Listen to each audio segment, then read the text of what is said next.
Hola, esto es América en Crisis, el espacio semanal de la Brigada para la Libertad y la Fundación Rosa Luxemburgo, en que revisamos las grandes coyunturas de América toda, incluida los Estados Unidos.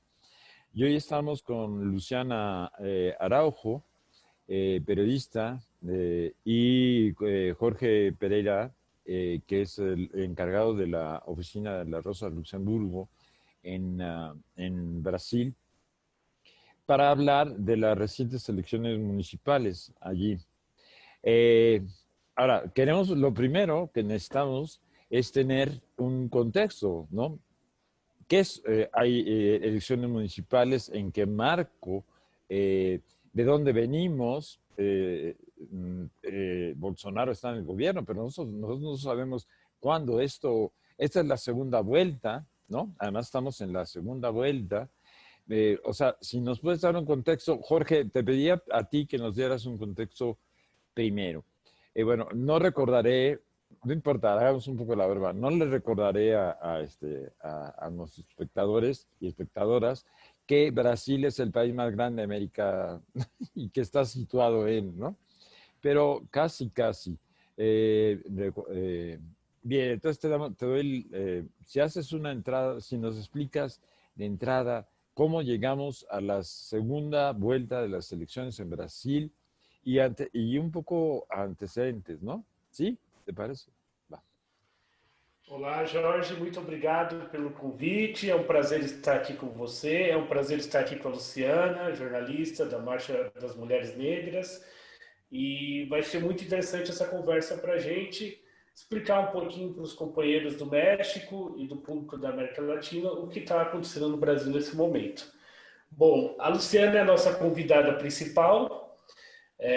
Veio aqui comentar um pouco o resultado das eleições municipais que acabaram de acontecer nesse domingo e que geraram resultados que têm despertado bastante controvérsia nas mais diversas análises entre a esquerda y entre a direita. Una pregunta, Jorge. Ubiquémonos mejor. Hubo las elecciones, las últimas elecciones generales, nacionales, fueron hace 3 años. ¿Sí? Dos. 2 años. Sí. Exactamente. 2018. Ok, 2 años y fue el triunfo de Bolsonaro. Vamos a estar con el ABC, ¿no? Esto Exatamente. significó que el triunfo de Bolsonaro significaba quién y significaba qué. Perfeito. Acho que o primeiro passo para a gente começar essa conversa seria interessante, talvez, a gente fazer um breve contexto da situação que a sociedade brasileira se encontra agora e, a partir daí, a gente discorre um pouco mais sobre o resultado das eleições e como a esquerda vem se posicionando nesse momento que se contrapõe, sobretudo, a um governo com as características de Jair Bolsonaro. Acho que o principal marco para a gente entender o processo eleitoral deste último domingo é, sobretudo, considerar as sucessivas derrotas que a esquerda vem acumulando desde o golpe contra Dilma Rousseff. A nossa presidente foi destituída em 2016 em um processo arbitrário, ilegal, e com amplo apoio de segmentos tanto conservadores fascistas e da direita liberal no Brasil. E a partir de então, em 2016, que nós também tivemos uma eleição municipal em que a esquerda apresentou resultados terríveis, foi um dos piores cenários que a esquerda apresentou em eleição nas últimas décadas. Bom, a gente vem acumulando alguns resultados negativos, tanto nos processos eleitorais, como também na disputa de valores na sociedade. A gente foi submetido a uma série de reformas, reforma da Previdência, reforma trabalhista, enfim, que retiraram direitos da população e aumentaram, sobretudo, a repressão política e diminuíram o espaço de atuação da própria esquerda. Nós chegamos para essas eleições municipais agora em 2020 com um cenário um pouco diferente. após a vitória de Jair Bolsonaro e o início do seu governo, que vem se apresentando como uma verdadeira tragédia para o interesse da maioria da população brasileira, a rejeição à sua gestão vem crescendo bastante. Ao mesmo tempo, a gente se encontra em um cenário em que as forças populares e a esquerda organizada também não apresentam uma capacidade de se contrapor ao governo Bolsonaro de forma a apresentar-se como uma alternativa viável para a maioria da população brasileira. A gente vem sendo prejudicado, claro, muito por conta da pandemia, por conta de toda essa restrição à circulação de pessoas que nos inviabilizam, sobretudo, a utilizar as estratégias mais habituais do campo progressista, do campo popular, que são as manifestações de rua, que são as greves, enfim.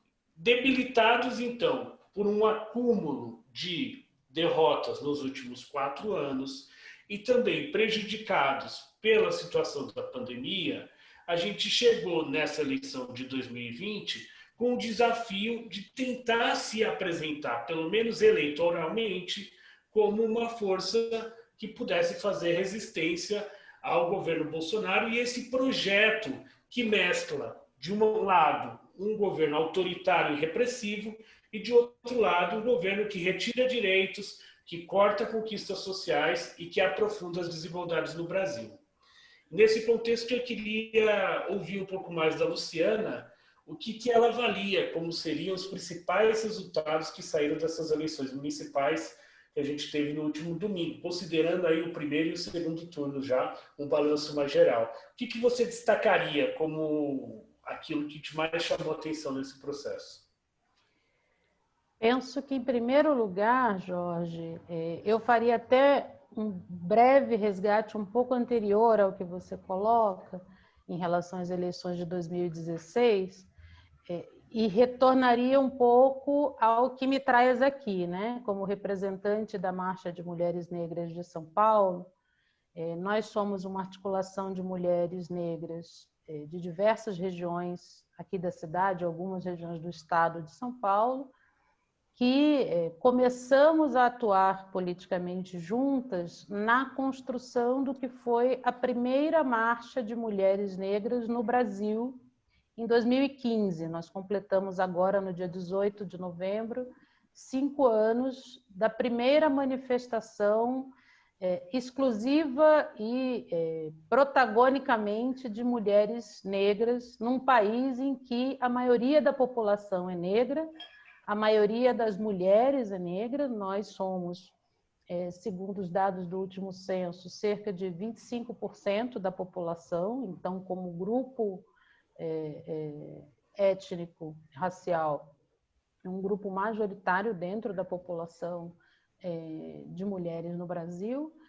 Mas nossa história, né, de conformação de uma colonização sobre a base escravista e de histórica exclusão, levou a uma realidade de que, em 2015, já num cenário de preparação do golpe, que, né, concordo com tudo que Jorge mencionou, a gente conseguiu, depois de um processo de 4 anos, né, a proposta de uma marcha surge em 2011, né, durante um encontro de mulheres, um encontro misto de mulheres, do feminismo, com a perspectiva de destacar para a sociedade como, mesmo diante de já mais de uma década de governos progressistas no Brasil, as amarras institucionais e do sistema político e dessa história escravocrata brasileira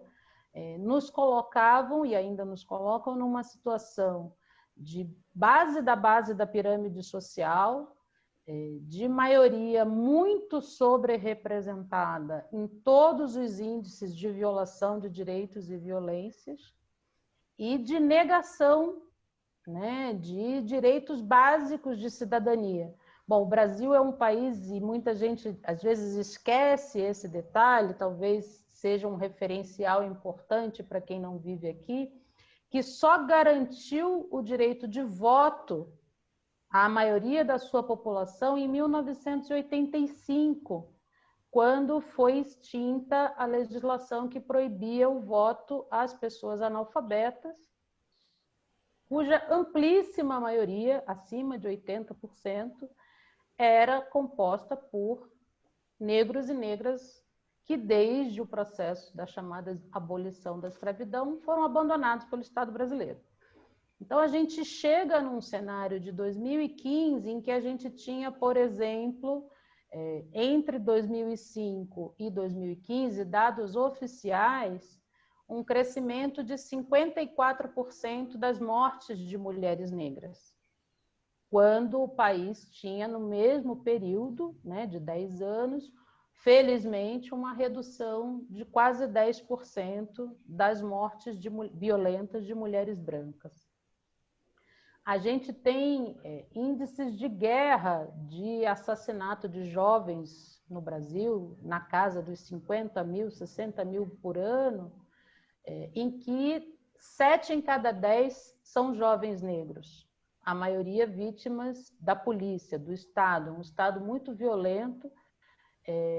Eu considero com características cada vez mais próximas de uma realidade que o povo mexicano compreende, de uma infiltração muito profunda das forças paramilitares associadas ao narco e ao banditismo clássico dentro do Estado, e isso tem um impacto direto nas nossas vidas, né? A gente tem um ditado no Brasil de que uma mãe negra só dorme depois que o filho chega em casa, e isso é muito real. Eu sou uma mulher negra para a realidade brasileira,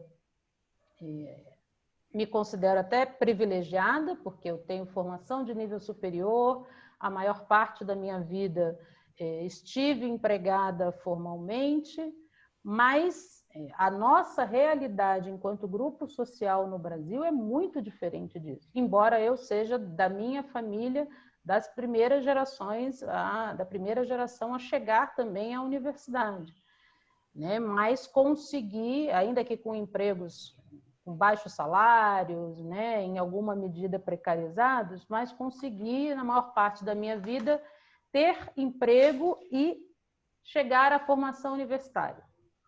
Essa não é a nossa realidade.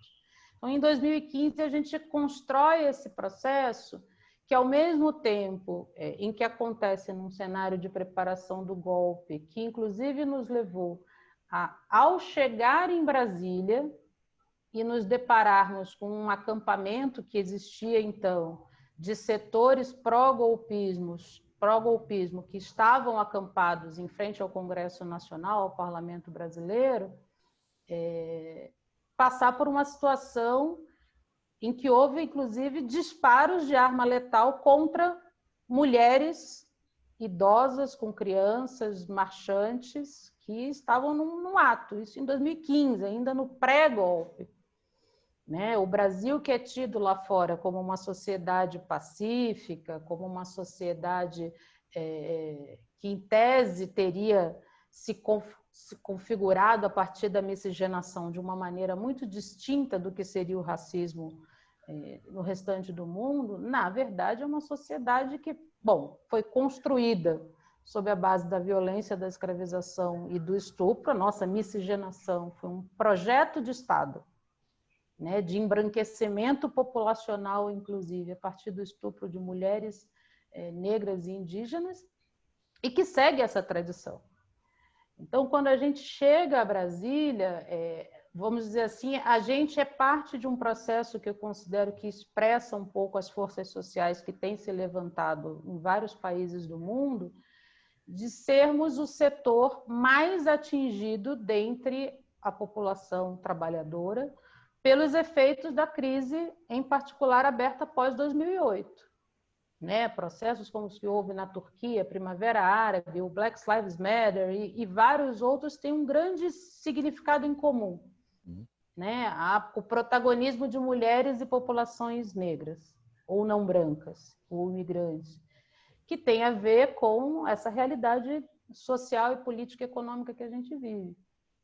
e localizar isso num marco de já mais de uma década de governo progressista, para nós foi importante, porque a gente via como uma possibilidade efetiva de conseguir avanços, finalmente. Nós somos recebidas pela presidente Dilma Rousseff, então, houve um reconhecimento das falhas e do problema do racismo estrutural brasileiro como um entrave, e penso que, embora tenha havido esse reconhecimento, um dos grandes problemas que nos leva ao golpe, que a gente, como esquerda de conjunto, precisa analisar, é o quanto, avançando novamente para ocupações de posto no Estado, a gente necessariamente vai precisar enfrentar o problema das amarras institucionais.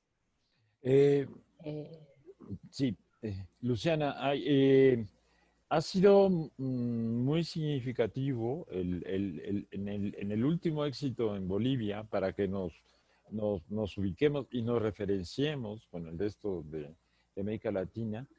Es muy notable porque esos 11 meses de golpe de Estado se tradujeron en una victoria, no solo en una nueva victoria del MAS, sino en la emergencia de sectores que no estaban, ¿no? Que estaban participando, pero que no tenían el protagonismo que tienen hoy. Exacto. Y esencialmente ha sido dos, el de las mujeres y el de los indígenas, ¿no? Y entonces pareciera que se abriera la respuesta a estos golpes de distinto tipo, de Estado propiamente, de victorias de la derecha, electorales, de acontecimientos como el de Brasil, que tienen peculiaridades, está abriendo el espacio hacia un avance.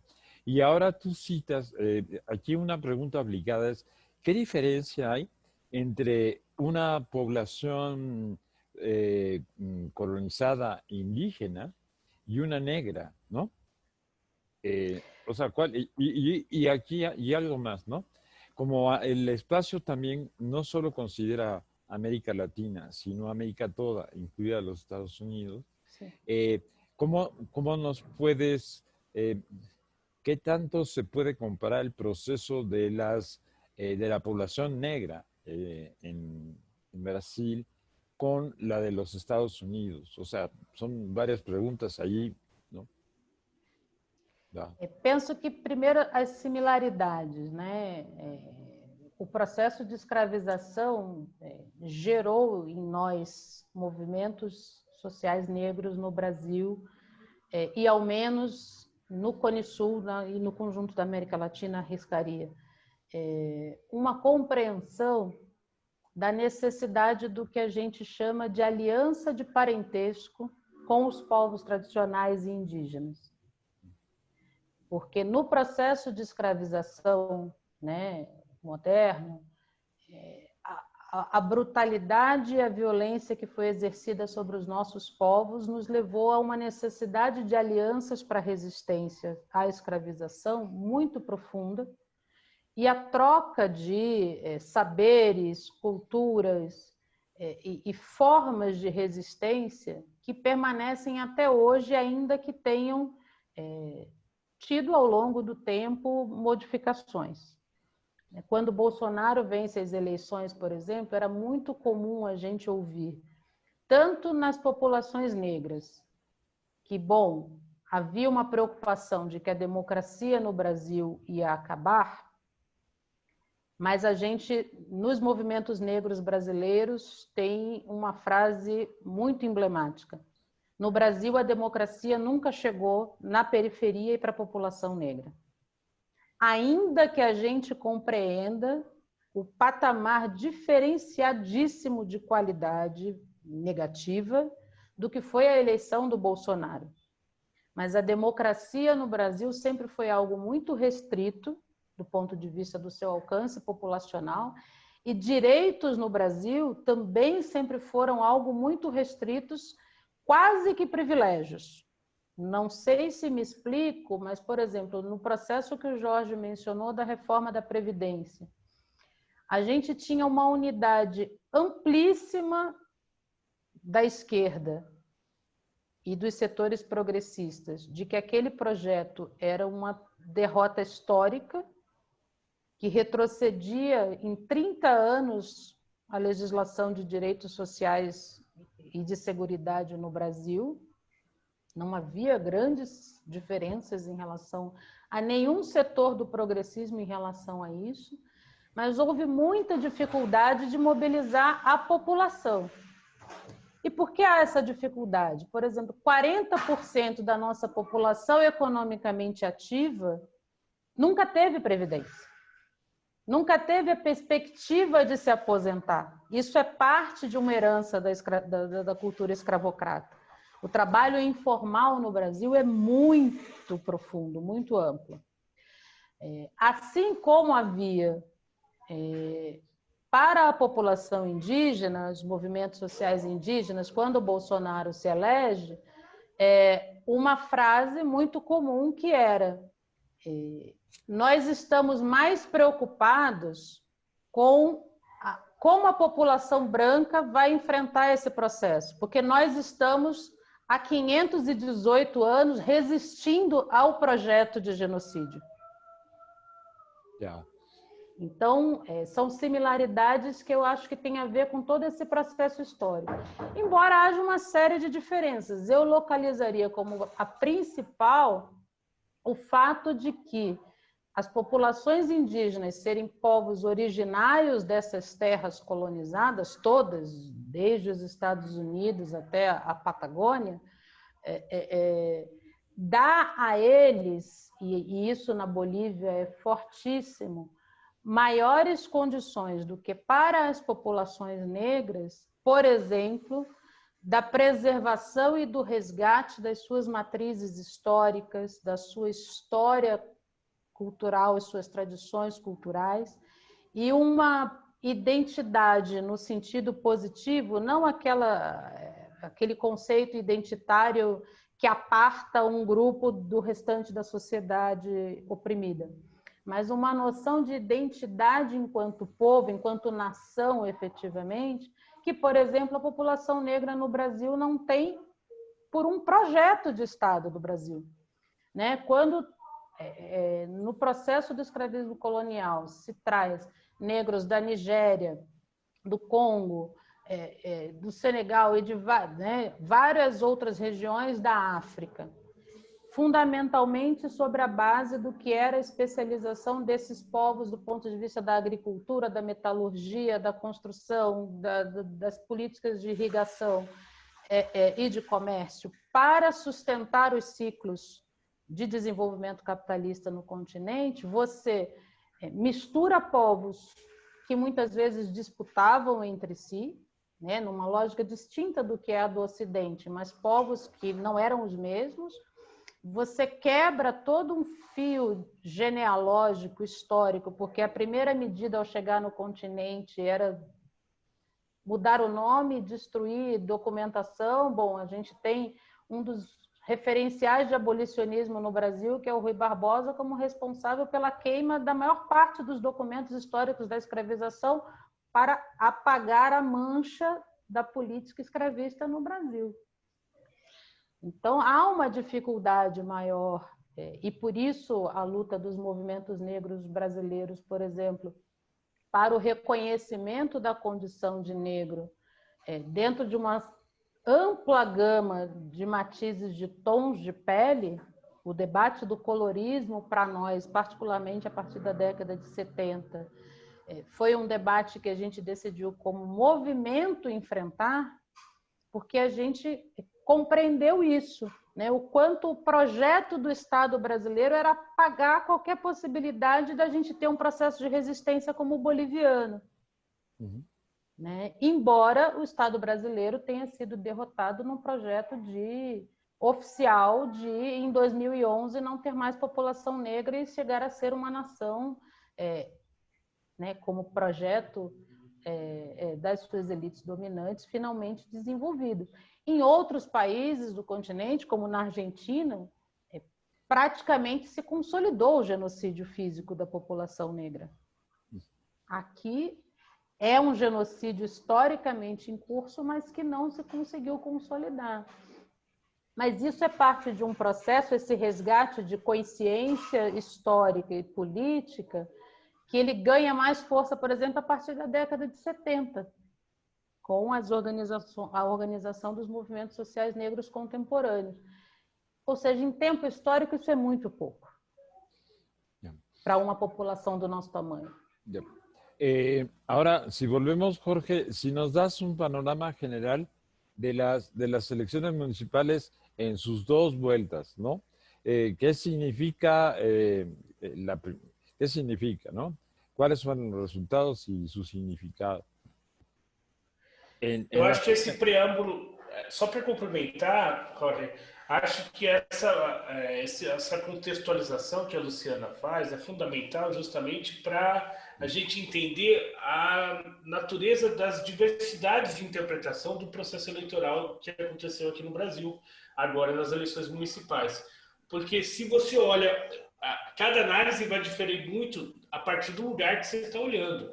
E nós tivemos muitas novidades, apesar de a esquerda, no seu conjunto, na sua disputa mais hegemônica, não ter apresentado uma força suficiente para se contrapor a um projeto de direita que hoje no Brasil é hegemônico.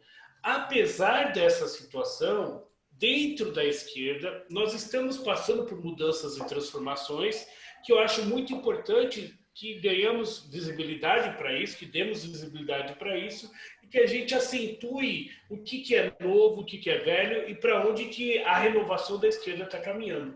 É nesse sentido que eu pergunto para você, Luciana, que balanço que você faz a partir desse lugar que você já bem citou, movimento negro, uma postura de classe, você olha o processo eleitoral que aconteceu aqui no Brasil e que foi concluído no último domingo. Em primeiro lugar, eu considero que ele revela algo que é bastante importante da gente avaliar a fundo e que eu penso que a gente perdeu esse ponto de observação lá em 2010, em particular em 2013, né, quando houve as manifestações que depois acabaram derivando num colchão social para o que foi o golpismo, pela falta de atendimento das reivindicações por parte do Estado, em alguma medida. Eu penso que ele, apesar da esquerda não ter conseguido apresentar ainda uma alternativa e hegemonicamente a direita ter seguido muito bem, a direita, o que aqui a gente chama de centrão, que é uma direita bem herdeira das capitanias hereditárias, os resultados eleitorais, na minha opinião, revelam um desgaste importante do que em 2018 foi enxergado pela população como uma possibilidade de alternativa por fora do que era o jogo já conhecido. O mais esdrúxulo da política brasileira é que o Bolsonaro, um representante do que há de mais grosseiro, nos herdeiros da ditadura empresarial militar no Brasil, com traços evidentemente e abertamente fascistas, do ponto de vista da defesa aberta da eliminação de tudo que lhe é contrário, com reconhecidas vinculações com setores como as milícias, que cada vez mais é evidente que estiveram, por exemplo, envolvidas no assassinato da Marielle Franco, a nossa vereadora do PSOL aqui no Rio de Janeiro em 2018, o que foi certamente um ponto de virada importante para a consolidação do golpe, embora também um ponto de virada importante para a reação de mulheres negras na política brasileira. Há um desgaste com o que isso tudo foi visto na eleição como algo por fora do sistema. Um cara que estava 27 anos no parlamento, envolvido com todos os partidos mais fisiológicos, demagógicos e historicamente corruptos na trajetória do sistema eleitoral brasileiro, mas foi visto como algo por fora do sistema, algo meio outsider e que talvez pudesse mudar o que estava posto na realidade de vida do povo brasileiro. E isso começa a fazer água, na minha opinião. Isso é um que expressa um pouco o resultado dessas eleições. Por exemplo, uma candidatura do PSOL, um partido que tem somente 16 anos, que agora chega ao governo de uma capital grande como Belém, que surge de um processo de ruptura com característica muito parlamentar e não um processo de mobilização de massas, como foi o surgimento do PT na década de 80, numa conjuntura muito difícil para o conjunto da esquerda. Que o PSOL consiga chegar a 40% no segundo turno, na disputa da prefeitura da principal capital brasileira, é um fenômeno que nem nos melhores sonhos da militância do PSOL, quando esse projeto foi fundado, estava colocado. Porque não é brincadeira a disputa institucional na cidade de São Paulo e o que isso mobiliza do ponto de vista das forças, mais uma vez, herdeiras das capitanias hereditárias e do capital e da banca nacional e internacional no Brasil. Então, chegar a isso é muita coisa, embora não tenhamos ganho. Mais do que isso, chegar a isso consolidando na realidade, para além de qualquer discurso, debate ou documento, uma ampla frente dos setores de esquerda e progressistas que finalmente entenderam de que ou a gente está junto ou a gente vai continuar sendo massacrado. E agora a tarefa é como é que continua com isso. Então, o mensaje tem muito de optimista, pues, não? Finalmente, digamos. Não diria otimista, porque eu não acho que é um processo de virada de hoje para amanhã. Por exemplo, eu tenho uma leitura, eu coordenei em 2010 a campanha do Plínio de Arruda Sampaio, à presidência da República. Eu era da coordenação de comunicação. E lá em 2010, ele fazia um balanço que a gente considerava muito pessimista do que foi o resultado do processo eleitoral, apesar da eleição da presidente Dilma, do quanto aquela eleição significou um retrocesso de consciência que a gente precisava abrir o olho porque nos cobraria a conta ali na frente.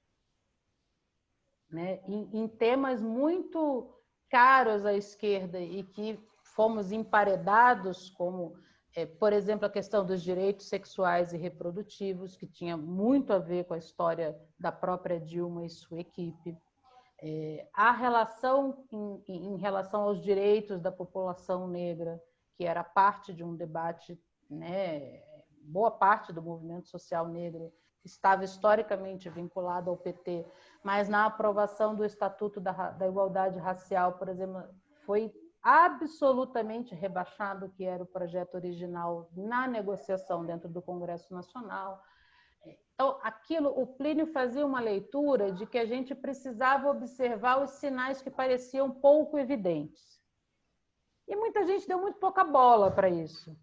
E, bom, chegamos em 2013 com manifestações gigantescas, para as quais o conjunto da esquerda, e em particular aquela esquerda que estava no poder, seja aqui na Prefeitura de São Paulo, seja no governo central, que tinha, né, condições de oferecer alguma resposta, ainda que não a total resposta que os movimentos reivindicavam, mas alguma resposta mais efetiva, não souberam lidar com isso e a direita cavalgou e construiu o golpe em cima de uma indignação, que a indignação em si era legítima, as demandas eram legítimas.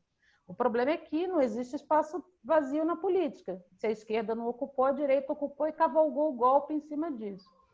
Então, esse colchão de desgaste, né, com o que é o governo Bolsonaro, que, na minha opinião, se expressa nessas eleições, não é o principal sinal, mas precisa, na minha opinião, ser lido por nós, porque, por exemplo, quando houve o golpe agora na Bolívia, quem afirmaria que pouco menos de 2 anos depois a gente reverteria o golpe como o povo boliviano reverteu. Né? E o que parece uma novidade, às vezes não é uma novidade tão grande assim para esses segmentos sociais que foram, por exemplo, protagonistas da vitória na Bolívia. O sea, partimos, Jorge, partimos pues de que estamos en un proceso, en un nuevo proceso de evolución, ¿no? De lo que fueron los gobiernos populares y que ahora no sé si deberíamos seguirlos llamando gobiernos populares. Bueno, sí, genéricamente sí, ¿no? Pero que estamos ante una nueva etapa y una nueva etapa a la que se suma Chile, por ejemplo, ¿no? En la que en Ecuador hay un proceso también que es parecido al boliviano. Es decir, la erupción en octubre de 2019 del movimiento indígena y de mujeres en Ecuador fue tan transgresor, digamos, como el boliviano del 2018. Es decir, de 2020, perdón. Quiere decir, estamos en un nuevo proceso. Jorge, dinos escuetamente, ¿cuáles fueron los resultados de las grandes ciudades a disputar y en particular de la suya en estas elecciones? Acho que pegando um pouco o comentário da Luciana, é interessante a gente pontuar um pouco o seguinte, Jorge. Na realidade, a gente ainda não está vivendo um processo de levante de massas, de mobilização popular, que nos coloque na mesma trilha que Bolívia, Chile e Equador já estão traçando. E tampouco a gente está próximo de um cenário como o que a Argentina alcançou, com o governo de uma composição com parte da esquerda, parte do centro, chegou ao poder derrotando uma direita neoliberal e construindo uma certa hegemonia na sociedade. Nós não estamos vivendo isso. O momento que a gente está vivendo agora é de recomposição de forças. A esquerda está se juntando, se aproximando e se reconectando com os interesses da maioria da população. Que, como bem colocou a Luciana, em algum momento da experiência dos governos petistas, a gente deixou de estar conectado. E a gente paga um preço por isso. E esse preço, ele se expressa na possibilidade de vitória eleitoral. Mas não só, mas também na nossa falta de capacidade, nesse momento, de levar adiante as pautas de uma defesa mais igualitária, de uma sociedade mais igualitária, antirracista, para a maioria da população. Nós não vivemos, nesse momento, um momento de uma realidade de manifestações massivas. E não vislumbramos isso nesse primeiro momento. Por outro lado, a rejeição a esse projeto de brutalidade, de genocídio, de extremismo que o Jair Bolsonaro representa, ganha força. A popularidade de Jair Bolsonaro nas grandes cidades, ela está abaixo de 20% em algumas cidades. As maiores, em São Paulo, por exemplo, a rejeição ao governo dele chega a 54%. É muita rejeição para quem está apenas em 2 anos de mandato. A dificuldade nossa é justamente construir uma alternativa política, massiva, popular, que se apresente como contraposição e cative corações e mentes em todo o Brasil. Nesse momento não está colocado isso. O que a gente vê são sinais por onde essa reconstrução pode passar.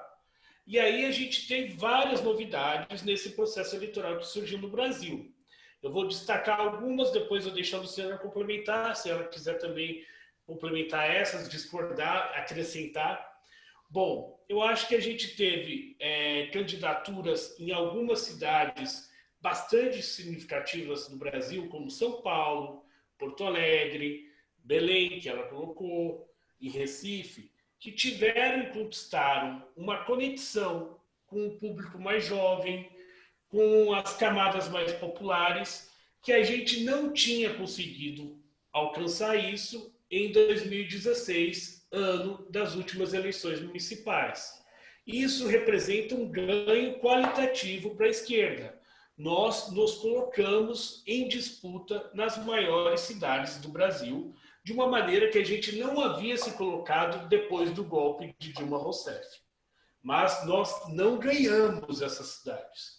A gente chegou ali a 40%, 45%, mas não conseguimos sair vitoriosos, com exceção de Belém, como ela bem colocou. E por que não? Por que não ganhamos nessas cidades onde a gente conseguiu mobilizar uma camada de militantes e ativistas que encantou, de certa maneira, a campanha política e colocou uma perspectiva de luta social que não estava posta para a gente? Bom, a gente não conseguiu levar adiante essas candidaturas até a vitória por vários elementos. Um deles é pelo bloco formado pela direita e a extrema-direita, que conformam uma força ainda muito grande e nos impede de avançar para além dessa representação social que conseguimos organizar nessas eleições. Quer dizer o quê? Que a gente não está no mesmo buraco que estávamos em 2016. Ao mesmo tempo, a gente ainda não consegue reunir forças a ponto de afirmar que, nesse momento, nós somos a principal resistência ao governo Jair Bolsonaro. Porque existe uma construção de setores da direita, de setores do capital privado, que procuram uma alternativa a Jair Bolsonaro para apresentar à sociedade em 2022. E esses setores influenciam muito a leitura dos próprios resultados eleitorais. E saíram muito fortalecidos. Saíram bastante fortalecidos.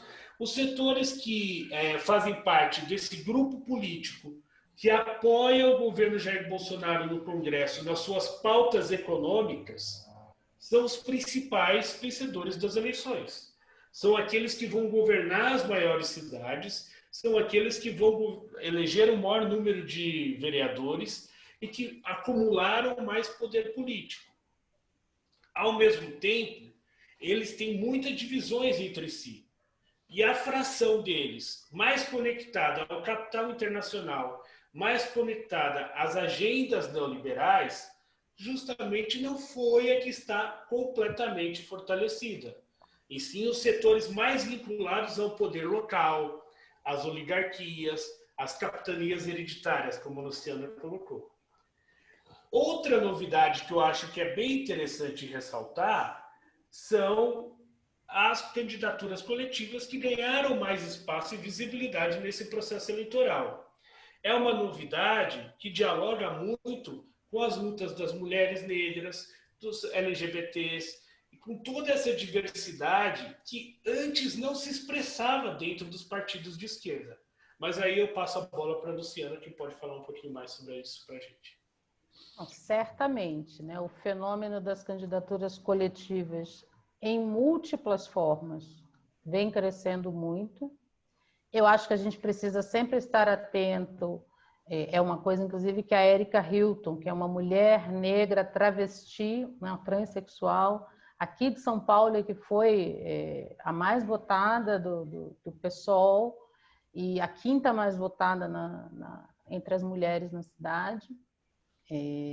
Ela faz uma avaliação, a primeira participação institucional dela foi como co-deputada estadual nas últimas eleições, eleita numa bancada coletiva, e ela tem uma avaliação e uma leitura de que, em alguma medida, o processo da bancada coletiva é muito rico, mas também pode colocar em disputa pautas que é difícil você acomodar num mandato, né? Você tem um limite concreto, objetivo de intervenção no mandato, que às vezes as bancadas coletivas não conseguem responder. Isso é uma questão importante para a gente avaliar. Mas certamente é um fenômeno que cresceu muito, que tem um significado importante como um questionamento à própria lógica eleitoral brasileira, que é muito individualista, inclusive, tem muito pouco de partidária a lógica do sistema eleitoral brasileiro, é muito clientelista e e pautada numa questão individual e pouco programática. É assim que é construído o nosso sistema eleitoral, e as bancadas coletivas vêm já de cara questionando isso, né? A necessidade de afirmar um projeto, um programa, uma plataforma para dialogar com segmentos sociais. E esse movimento cresceu muito nessas eleições. Houve um crescimento importante, é parte das contradições de, às vezes, difícil compreensão da realidade brasileira. Um crescimento muito importante da eleição de mulheres negras, muito importante, porque a nossa representação em termos de Congresso Nacional até 2016 era de 2,2%. Nós somos 25% da sociedade, mulheres, né? Então, o salto que se dá nesse processo tem o elemento positivo dessas contradições que eu levantei, de que, embora o assassinato da Marielle seja um ponto-chave de consolidação do golpe, ele foi também a explosão de uma autoconvocação de mulheres negras a disputar o seu espaço na política. Muitas mulheres negras que nunca tinham pensado nessa hipótese se sentem convocadas a seguir vocalizando o que o assassinato da Marielle tentou exterminar, como símbolo. Porque para nós, movimentos sociais negros do Brasil, é muito evidente que foi não só a morte de uma indivídua, uma militante política que tinha uma intervenção diretamente contra a ação das milícias. Ela foi assessora da CPI das milícias no Rio de Janeiro e na perspectiva da defesa dos direitos humanos, mas a gente costuma dizer que a Marielle era um programa ambulante, porque era uma mulher negra, LGBT, que escapou das estatísticas de morte, se formou, fez mestrado, que conseguiu um mandato na primeira eleição que disputou, que vinha ganhando visibilidade no seu primeiro mandato, a partir das pautas e da necessidade de disputar, inclusive dentro da esquerda, a necessidade de compreender que a classe, né, a classe trabalhadora, que às vezes aparece como algo meio etéreo nos nossos debates, ela tem gênero e ela tem raça, majoritariamente falando, né? Se gênero e raça não podem ser dissociados da perspectiva de classe, como setores que ainda minimizam o peso dessas duas condições no debate político, e isso é verdade, não podem ser dissociados da condição de classe, também é verdade, e muito verdade, que classe, não só no Brasil, mas em particular no Brasil, se define muito a partir de gênero e raça. A maioria da classe trabalhadora brasileira é negra e feminina e está fora do mercado formal de trabalho, por exemplo. Então, isso precisa ser compreendido, e a Marielle expressava isso, e ainda é socialista, enfim. Então, esse resultado, ele traz essas contradições, ele aponta pistas muito importantes para a esquerda, ainda no marco de um fortalecimento da direita. O partido que sai mais fortalecido desse processo eleitoral, que cresceu 70% em números de prefeituras dirigidas, é o chamado democrata, herdeiro do que havia de pior desde as capitanias hereditárias, passando pela sustentação da ditadura, e que hoje é quem dá estabilidade ao governo Bolsonaro para implementar a agenda econômica que o capital tem interesse. Por que o governo Bolsonaro se mantém? Porque, fundamentalmente, o nosso atual primeiro-ministro ad hoc o sustenta, não encaminhando os mais de 30 pedidos de impeachment que já existem no Congresso Nacional, porque a agenda econômica está em curso.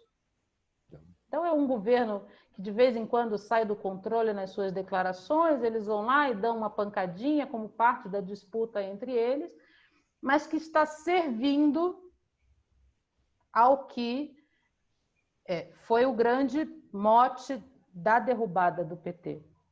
O PT, ainda que tenhamos divergências, ainda que tenha tido limites os governos petistas, seria impossível para um governo petista cumprir a agenda que está sendo executada no Brasil de 2016 para cá. E essa é a razão do golpe.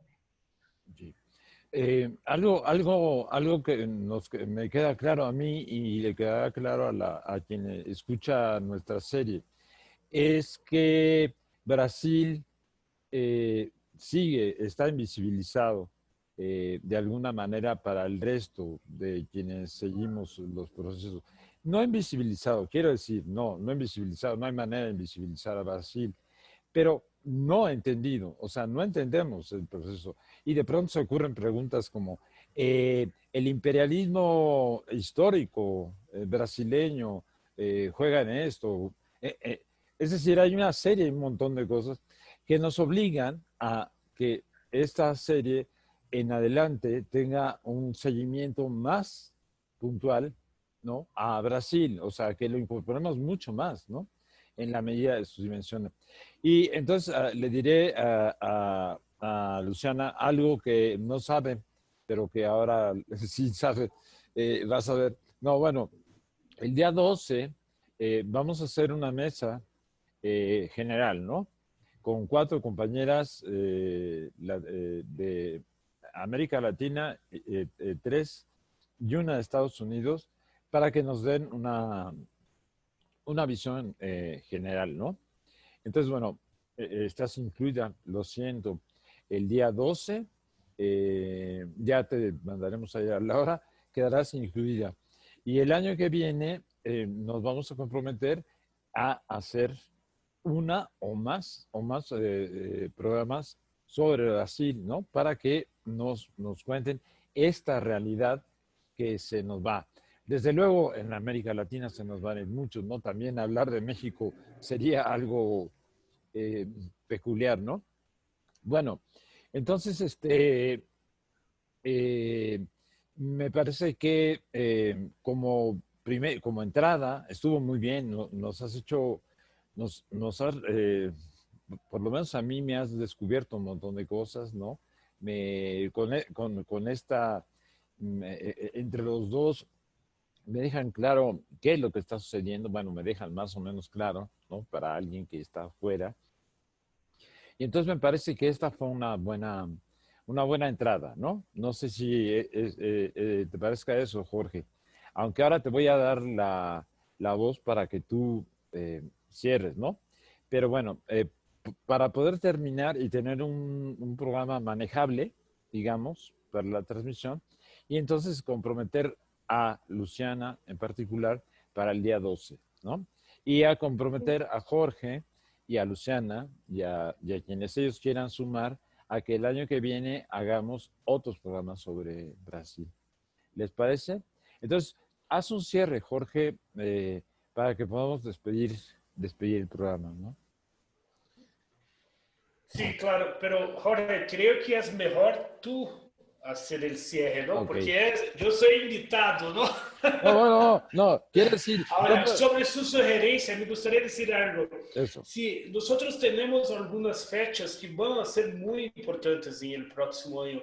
Y me parece que sería bastante interesante, sí, invitar a Luciana y a otras, ¿no?, de Brasil, para explicar un poco lo que va a pasar. Nosotros vamos a tener fechas como el centenario de Paulo Freire, de su nacimiento, sí, la fecha del aniversario de Marielle. O sea, vamos a tener muchísimos días de lucha acá, porque va a ser un año bastante distinto de lo que pasamos.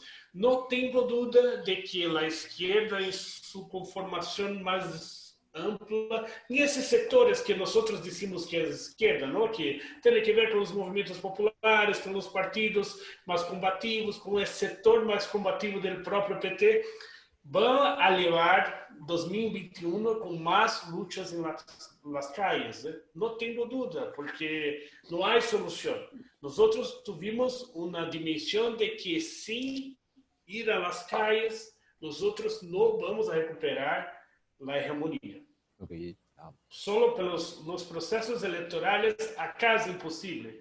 Y nosotros tenemos una realidad bastante diversa de México, ¿no? Ustedes tienen Obrador, que es un liderazgo, que, o sea, acá hay movimientos fuertes, pero sin llegar a un proyecto político, sin hasta el momento tener una unidad con una mirada conjunta. Es el desafío. Estamos más cercanos, pero todavía sin el mismo proyecto. Creo que el desafío va a ser construir eso en las luchas. Sí, la diferencia que tienen ustedes a favor es que ustedes tienen movimientos y nosotros los perdimos en términos reales. Es decir, el actual gobierno de México, no, la movilización se ha perdido. El gran referente de movilización en México, que era el movimiento magisterial popular, ¿no? Que tenía una fuerza, que fue la única defensa real al gobierno de Peña Nieto durante 3 años, se confrontó y se confrontó hasta la muerte, ¿no? Se halla hoy en una situación metida, en una situación de indefinición en la cual se inmoviliza. Entonces nosotros no tenemos un país, tenemos un país raramente movilizado en términos ciudadanos. Esto es una cosa peculiar, pero bueno, eso ya lo discutirán quienes sepan de México, no es nuestra cuestión. Estamos en América en crisis. Entonces, si les parece, pues lo despedimos aquí ahora y queda agendado el día 12, Luciana, y queda Jorge el responsabilizado de irnos diciendo qué momentos estaría bien que hiciéramos programas sobre temas brasileños como el recuerdo de Paulo Freire, ¿no? Sí, no, pero yo voy a pasar a ustedes un calendario, ¿no? Nosotros tenemos un calendario de luchas. Hay una organización acá, pero yo comparto y antes o después de los momentos más claves que vamos a vivir acá, podemos hacer unas charlas y eso sería muy interesante, Jorge, porque ahí sí nosotros tenemos capacidad de dialogar con las luchas concretas, ¿no? Isso vai ser mais interessante para se acercar à realidade que vamos a vivir en el próximo año. Ok, bueno, despido formalmente. La serie América en Crisis, ustedes saben, semanalmente transmitida por la Brigada Paralela en Libertad y la Fundación Rosa Luxemburgo, no solo transmitida, sino organizada por ella. Y bueno, a las 7 de la noche ya les mandaremos la invitación. Y otra vez gracias a Luciana Araujo y a Jorge Pereira, a las cuales volveremos a encontrar. Y